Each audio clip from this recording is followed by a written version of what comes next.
This week's Parshas Ekev, it says, Baruch tiyeh mikol amim, that you will be blessed from all the nations.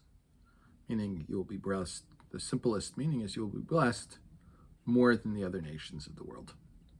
However, it could also mean that the other nations of the world will bless you. And the Midrash says this second pshat is more meaningful, meaning when a stranger blesses you, it means more than when a friend blesses you. I expect my friends to say nice things to me, but when someone I don't know at all praises me, someone I don't have a relationship, that means much more.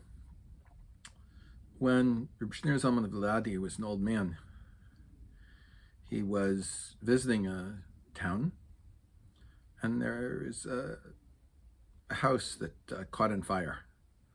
And he asked to be taken to the house, and he was taken there, and he stood in front of the house leaning on his cane, and very shortly the fire died down. There had been a group of Russian soldiers there that were fighting the fire at the time, and they were not able to do much to bring down the fire until the tzaddik had been there. They related what happened to their commanding officer, who requested that they bring the rabbi to him. And when this Russian officer saw him, he asked, "Are you a grandson of the Baal Shem Tov?" And he said, "I'm not a physical grandson, but I'm a spiritual grandson." And the officer said, "In that case, it doesn't surprise me at all that you were able to put out the fire in this way." He said, "My father was a general in the Tsar's army, and at one point he was stationed outside Mezebuz, the town where the Baal Shem Tov lived. And as he was there, he didn't receive a letter from his wife for a long, long time. He was very worried about this, but he can't leave his post. He doesn't know what to do. People tell him there's a righteous person in this town that seems to be able to tell you things, make people calm in their mind." That's what the soldiers told him.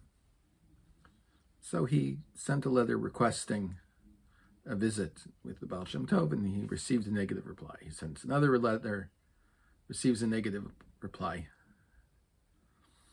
And then he sends a threat that if the Baal Shem Tov won't receive him, that he will give an order that the soldiers be billeted in the Jewish homes.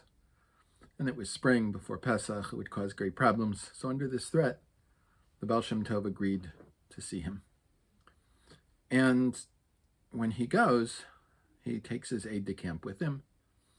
And when they enter the waiting room, there's a mirror, and the general, straightening his hair, combing his hair, before he meets the tzaddik who's inside. He can see him in his inner room studying what he was told was the Zohar. And as he looks in the mirror, it's very strange. He doesn't see a picture of himself, but he sees a road leading to the town where he's from. And he calls his aide-de-camp to see whether he sees the same thing, and he does. And they go down this road. It appears that they're traveling down the road to the general's house, and he sees that his wife is sitting there writing a letter. And that then focuses on the letter, and she's explaining that she hasn't been able to write for a long time because she just gave birth to a healthy son, and everything's fine, but because of this, she wasn't able to write for a period of time. And at this point, he has his questions answered. He thanks the Baal Shem Tov, and he leaves. And the Russian army officer says, "I was that child, and so it doesn't surprise me at all that given that this was your spiritual grandfather, that you can put out the fire, and I would like you to read here what My father wrote in his diary about that incident. Bruch tiyeh mikol amim, that people should always do something, always conduct themselves in a way that it causes the nations to praise them. There was an incident that when Rav Herzog was the chief rabbi of Ireland, was when the Irish Revolution occurred and Ireland became Southern Ireland became the Irish Free State. And Rav Herzog was close to the president, and there was a move in the Irish Parliament at that time to ban shechita. And the president of Ireland arranged for Rav Herzog to speak to the parliament about the importance of shechita, proper kosher slaughter for the Jewish community. And Rav Herzog gave a presentation to the Irish Parliament about this. And the Parliament was so impressed by Rav Herzog's presentation that they voted a budget in perpetuity to pay for the Beis Shechita, the kosher slaughterhouse in Dublin, and to pay the salaries of the shochtin and the bodkim, the people that slaughter and check the meat to make sure it's properly kosher, in perpetuity.